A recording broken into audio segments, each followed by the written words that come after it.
everyone, my name is Sophia Fiorello and I am currently a media arts major.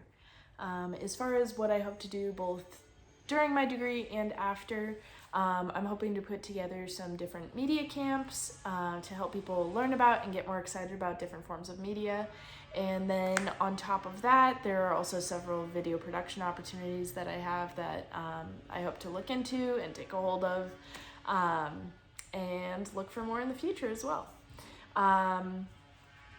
As far as my knowledge about web design, I've put together a number of websites for school, but it was pretty much always using Wix, and so it was always using a template and then just kind of adjusting it from there. I've also done a number of graphic design projects, so I think that there are elements of that I would be able to transfer over, but I guess we'll see. As far as what I hope to gain from this course, two of the examples listed when it was giving examples of what we might learn and saying it could be as simple as was learning to build a website and have a website for business. And I'd say that those are two things that I definitely agree with. I do want to put together a website for the media camps that I plan on putting on. And then on top of that, I want to just learn how to be able to build a website from scratch. And I think that, so I'd say that also, since I've only edited with Wix, I'm also looking forward to learning a new software and then being able to create a website from scratch and everything like that. So I'm looking forward to that. As far as what I learned from Don't Make Me Think, this week we read chapters 1 and 2. One of the things that stood out to me is when it was discussing things being self-evident and self-explanatory.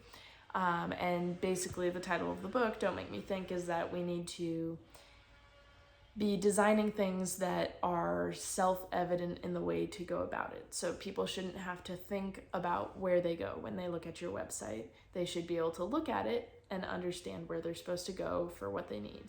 And then the self-explanatory aspect of it is, if there's no way to make it self-evident, we need to make it self-explanatory so that those coming onto our websites are able to look at the content there and figure out where they need to go, even if it takes a little bit of thought, but just making sure that it's not something that's difficult to be able to find in that way.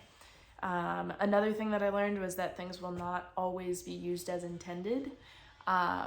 And I think that, like, from some graphic design stuff I've done in the past, like, sometimes people will, I think, see stuff in different ways and things will make sense to people in different ways too. So I think understanding and kind of learning from that and using that as an opportunity to adapt and change your website to make it work in an even better way. Or maybe kind of going along with that, if people are understanding it one way that is working maybe even better than the way it was originally designed, then I think also kind of working to tailor it to that could be helpful. And then the third thing I wrote down was kind of the title of the book mixed with some past experience. So Don't Make Me Think versus Keep It Simple. I'd say that a lot of the time